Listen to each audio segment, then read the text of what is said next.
मिजोरम में वोटों की गिनती होगी आज। विधानसभा की 40 सीटों पर कुल 174 उम्मीदवारों की किस्मत का आज होगा फैसला। मिजोरम में Mizo National Front, Zoram People Movement और कांग्रेस के बीच है टक्कर। मुख्यमंत्री जोरामथांगा आइजोल पूर्व एक सीट से चुनाव लड़ रहे हैं। विधानसभा चुनाव में जीत के हैट्रिक लगाने के बाद बीजेपी मुख्यालय पहुंचे पीएम मोदी, शानदार स्वागत हुआ। पीएम ने बीजेपी हेडक्वार्टर में जनता को संबोधित किया। कुछ लोग कह रहे हैं कि आज की हैट्रिक 2024 में हैट्रिक की गारंटी है। पीएम ने कहा, जहां दूसरों से उम्मीद खत्म होती है वहीं से मोदी की गारंटी शुरू होती है। पीएम ने कांग्रेस पर साधा निशाना, कहा आदिवासियों ने कांग्रेस का सफाया कर दिया। पीएम ने कहा, बीजेपी परफॉर्मेंस और डिलीवरी की राजनीति करती है, भारत के संकल्प को पूरा करना मेरी तपस्या। पीएम मोदी ने कांग्रेस और इंडिया गठबंधन के लोगों को सलाह दी, देश विरोधी राजनीति न करें। पीएम ने विपक्ष पर साधा निशाना, कहा जांच एजेंसियों को बदनाम करने में जुटे हैं, भ्रष्टाचारियों को साथ देने वालों को जनता ने जवाब दिया। पीएम मोदी ने कहा, मेरे लिए 4 जातियां सबसे बड़ी, गरीब, किसान, युवा और महिलाएं। बीजेपी चीफ जेपी नड्डा बोले, जनता ने जातिवाद और तुष्टीकरण की राजनीति को खारिज किया। जेपी नड्डा ने दलित, गरीब और वंचितों को दिया भरोसा, कहा सिर्फ पीएम मोदी सम्मान दिला सकते हैं। एमपी, राजस्थान और छत्तीसगढ़ में बीजेपी की बम्पर जीत, तेलंगाना में जीत से कांग्रेस को करना पड़ा संतोष। मध्य प्रदेश की कुल 230 विधानसभा सीटों में से बीजेपी ने 163 सीटों पर बाजी मारी, 66 सीटों पर कांग्रेस और 1 सीट पर भारत आदिवासी पार्टी को जीत मिली। राजस्थान में 199 सीटों के नतीजे घोषित हुए। बीजेपी को 115 सीटों पर जीत मिली के साथ बहुमत मिला है। राजस्थान में कांग्रेस को 69 सीटों पर जीत से संतोष करना पड़ा। आरएलडी को 1, बीएसपी को 2 और अन्य को 8 सीटें मिली हैं। छत्तीसगढ़ की कुल 90 सीटों में से बीजेपी को 54 सीटें मिली, कांग्रेस को 35 सीटें और गोंडवाना गणतंत्र पार्टी को 1 सीट मिली। तेलंगाना की 119 सीटों में से कांग्रेस को 64 सीटें मिली, बीआरएस को 39, बीजेपी को 8, एआईएमआईएम को 7 और सीपीआई को 1 सीट मिली है। एमपी के सीएम शिवराज सिंह चौहान ने पार्टी की महिला कार्यकर्ताओं से की मुलाकात, जीत का श्रेय पीएम और लाडली बहनों को दिया। सीएम शिवराज ने जनता को दिया भरोसा, कहा एमपी को मिलकर आगे बढ़ाएंगे। सीएम शिवराज ने कहा, एमपी में एंटी इनकम्बेंसी नहीं, प्रो इनकम्बेंसी वेव थी। एमपी के सीएम शिवराज सिंह चौहान बुधनी से रिकॉर्ड वोटों से जीते, कांग्रेस नेता विक्रम मस्ताल को हराया। जबलपुर पश्चिम सीट से जीते बीजेपी उम्मीदवार राकेश सिंह, कांग्रेस उम्मीदवार तरुण भनोट को 30,000 से ज्यादा वोटों से हराया। एमपी के निवास सीट से केंद्रीय मंत्री फग्गन सिंह कुलस्ते हारे, कांग्रेस के चैन सिंह वरकड़े ने उनको हराया।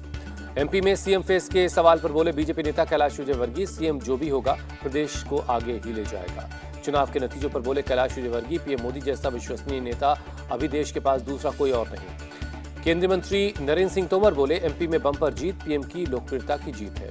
एमपी में चुनाव हारने पर बोले पूर्व मुख्यमंत्री कमलनाथ, मतदाताओं का फैसला स्वीकार है, विपक्ष का काम मजबूती से करेंगे। 3 राज्य में चुनाव हारने पर बोले कांग्रेस नेता दिग्विजय सिंह, नतीजों पर मंथन किया जाएगा। एमपी में कांग्रेस की हार पर बोले सपा सांसद एसटी हसन, कांग्रेस नेताओं को उनका घमंड ले डूबा। एसटी हसन ने ईवीएम पर उठाया सवाल, कहा जब तक ईवीएम होगी बीजेपी को हरा नहीं पाएंगे। जनता के दिल में सिर्फ और सिर्फ मोदी है, गृहमंत्री अमित शाह का बयान। 3 राज्यों में जीत, पीएम की करिश्माई नेतृत्व और बीजेपी के लिए लोगों का विश्वास है, रक्षा मंत्री राजनाथ सिंह का बयान। केंद्रीय मंत्री नितिन गडकरी बोले, 3 राज्यों के नतीजों ने देश का मूड बताया, जनता हमारे साथ है। एमपी, राजस्थान और छत्तीसगढ़ में जीत पर सीएम योगी की बधाई, कहा हैट्रिक लगाना मोदी की गारंटी पर जनता के भरोसे की गारंटी है।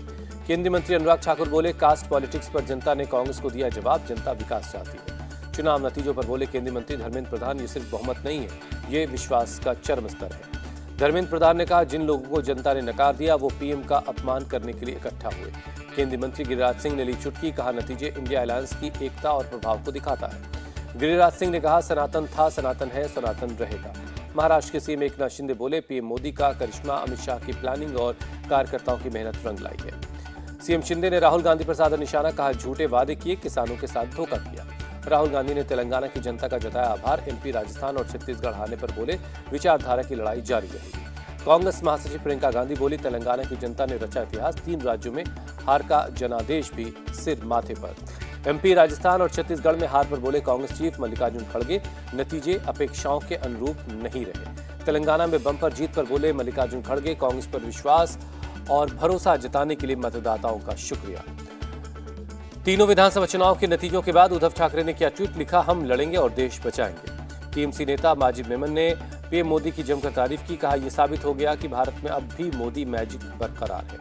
अलवर से सांसद और तिजारा सीट से विधायक बने बाबा बालकनाथ को दिल्ली बुलाया गया। संसद सत्र में शामिल होने के साथ पार्टी आलाकमान से मुलाकात कर सकते हैं। राजस्थान में पार्टी की हार के बाद राजभवन पहुंचे अशोक गहलोत सीएम पद से इस्तीफा दिया।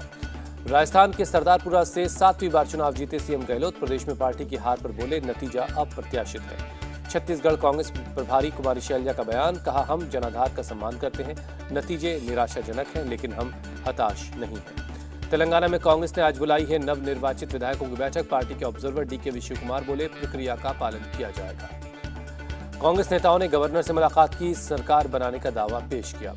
एआईएमआईएम प्रमुख ओवैसी का बयान, तेलंगाना की जनता ने जो फैसला दिया है हम उसकी इज्जत करते हैं। शिवसेना सांसद संजय राउत का बयान, टीम इंडिया की तरह होगा बीजेपी का हाल, 2024 में फाइनल मुकाबला हारेगी बीजेपी। एमपी में कांग्रेस की हार के लिए संजय राउत ने कमलनाथ को बताया दोषी, कहा क्षेत्रीय पार्टियों को नजरअंदाज नहीं कर सकते।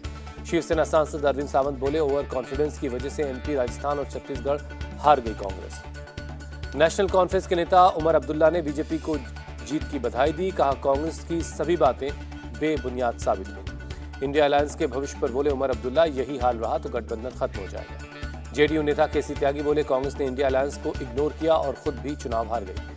3 राज्यों में हार पर बोली कांग्रेस नेता रेणुका चौधरी, किसी को तो हार की जिम्मेदारी लेनी होगी। यूपी कांग्रेस चीफ अजय राय का बयान, कांग्रेस पार्टी ने बहुत मेहनत की, बीजेपी की बी टीम की वजह से नतीजे प्रभावित हुए।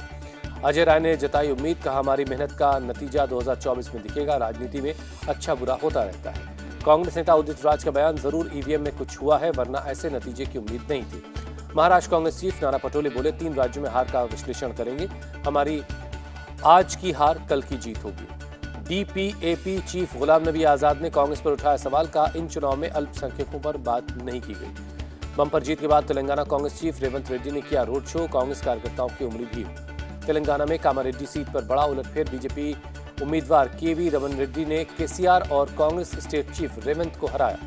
तेलंगाना में बीआरएस की हार पर बोले सीएम केसीआर के बेटे केटीआर, नतीजा हमारे अनुरूप नहीं रहा, इस हार से हम सबक सीखेंगे। एमपी के शाहजहांपुर में काउंटिंग के दौरान कांग्रेस और बीजेपी के कार्यकर्ता आपस में भिड़े, पत्थरबाजी में कई कार्यकर्ता जख्मी, कई गाड़ियों को नुकसान पहुंचा। तेलंगाना के डीजीपी अंजनी कुमार को चुनाव आयोग ने सस्पेंड किया। डीजीपी ने तेलंगाना कांग्रेस चीफ से मिलकर जीत की बधाई दी थी। बीजेपी के राष्ट्रीय अध्यक्ष जेपी नड्डा पहुंचे दिल्ली के कनॉट प्लेस में हनुमान मंदिर, पूजा कर आशीर्वाद दिया। हेमंता बिस्वा शर्मा का बयान, बोले हमारी सनातन संस्कृति ही विश्व को नेतृत्व देगी, तीनों राज्यों में भी यही संदेश दिया। आज महाराष्ट्र दौरे पर जाएंगे पीएम मोदी, शाम 4 बजे पहुंचेंगे सिंधुदुर्ग, राजकोट किले में छत्रपति शिवाजी महाराज की प्रतिमा का अनावरण करेंगे। सिंधुदुर्ग में नौसेना दिवस समारोह में हिस्सा लेंगे पीएम। तारकरली समंदर के तट से भारतीय नौसेना के जहाजों, पनडुब्बियों, विमानों और विशेष बलों के प्रदर्शन को देखेंगे। आज से शुरू होने जा रहा संसद का शीतकालीन सत्र, इस सत्र में 19 बिल लेकर आएगी सरकार। आज लोकसभा में महुआ मोइत्रा के खिलाफ एथिक्स कमेटी की रिपोर्ट पेश की जाएगी। महुआ की सदस्यता रहेगी या जाएगी, आज ये तय हो जाएगा। इंडिया अलायंस के संसदीय नेताओं की आज होगी बैठक, संसद में रणनीति पर होगी चर्चा। नागपुर में एक कार्यक्रम में बोले संघ प्रमुख मोहन भागवत, दुनिया को भी हमसे सीखना पड़ रहा है, कई शास्त्रों का ज्ञान दुनिया में हमारे यहाँ से ही गया है। आज उत्तराखंड में धामी कैबिनेट की बैठक होगी, इन्वेस्टर समिट को लेकर हो सकता है कोई फैसला। गोरखपुर में मुख्यमंत्री योगी ने केंद्रीय मंत्री डॉक्टर वी.के. सिंह के साथ बैठक की, राज्य में राष्ट्रीय राजमार्ग परियोजनाओं को लेकर समीक्षा हुई। मथुरा के श्री कृष्ण जन्मभूमि और शाही ईदगाह मस्जिद के मामले में 16 याचिकाओं पर आज इलाहाबाद हाईकोर्ट में सुनवाई होगी। हिंदू पक्ष की ओर से दाखिल की गई याचिका। अतीक की फैमिली पर एक और एक्शन, कोर्ट के आदेश पर पुलिस ने अशरफ की पत्नी जैनब के घर पर की कुर्की की कार्रवाई। मौसम विभाग ने आंध्र प्रदेश और तमिलनाडु के तटीय इलाकों के लिए एक चक्रवात मिचाउंग का अलर्ट जारी किया। आज दोपहर तक तूफान के पहुंचने की आशंका है। साइक्लोन को देखते हुए साउथ सेंट्रल रेलवे ने 144 ट्रेनें कैंसिल कर दी हैं। तमिलनाडु में एसडीआरएफ के 100 जवान तैनात हैं। तमिलनाडु में आज सार्वजनिक छुट्टी का ऐलान, तूफान मिचाउंग की वजह से सरकार का फैसला। तमिलनाडु के कांचीपुरम में मंत्री टी.एस. मुथुसामी ने की मीटिंग, तूफान मिचाउंग को लेकर समीक्षा बैठक की। आज और कल आंध्र प्रदेश के तटीय इलाकों में हो सकती भारी बारिश, मौसम विभाग ने अनुमान जताया। पीएम ने आंध्र प्रदेश के सीएम से बात की, तूफान मिचाउंग की तैयारियों का जायजा लिया। सीएम ने चेन्नई के कई इलाकों में बीती रात हुई भारी बारिश, चक्रवात मिचाउंग का ये असर माना जा रहा। जगह जगह जलभराव से लोग परेशान हैं, सड़क यातायात प्रभावित हुआ। पुंछ में मुगल रोड से बर्फ हटाई गई, यातायात सेवा फिर से बहाल हो गई है। ऑस्ट्रेलिया के खिलाफ 5वें टी20 मैच में भारत ने रोमांचक जीत हासिल की, सीरीज पर 4-1 से कब्जा किया। भारत ने पहले बल्लेबाजी करते हुए 160 रन बनाया, ऑस्ट्रेलिया की टीम 154 रन ही बना सकी। पहले बल्लेबाजी करने उतरी भारत की शुरुआत अच्छी नहीं रही, महज 55 रन के स्कोर पर 4 विकेट गिर चुके थे। श्रेयस अय्यर और जितेश शर्मा की जोड़ी ने भारतीय पारी को संभाला। श्रेयस अय्यर ने 53 और जितेश ने 24 रन बनाए। अक्षर पटेल ने 4 ओवर में 14 रन देकर 1 विकेट लिया, 31 रन भी बनाए, प्लेयर ऑफ द मैच बने। ऑस्ट्रेलिया के बेन मैकडरमॉट ने सबसे ज्यादा 54 रन बनाए। ट्रेविस हेड ने 28 और मैथ्यू वेड ने 22 रनों की पारी खेली। रवि बिश्नोई टी20 सीरीज में सबसे ज्यादा 9 विकेट लेने वाले गेंदबाज बने, प्लेयर ऑफ द सीरीज चुने गए।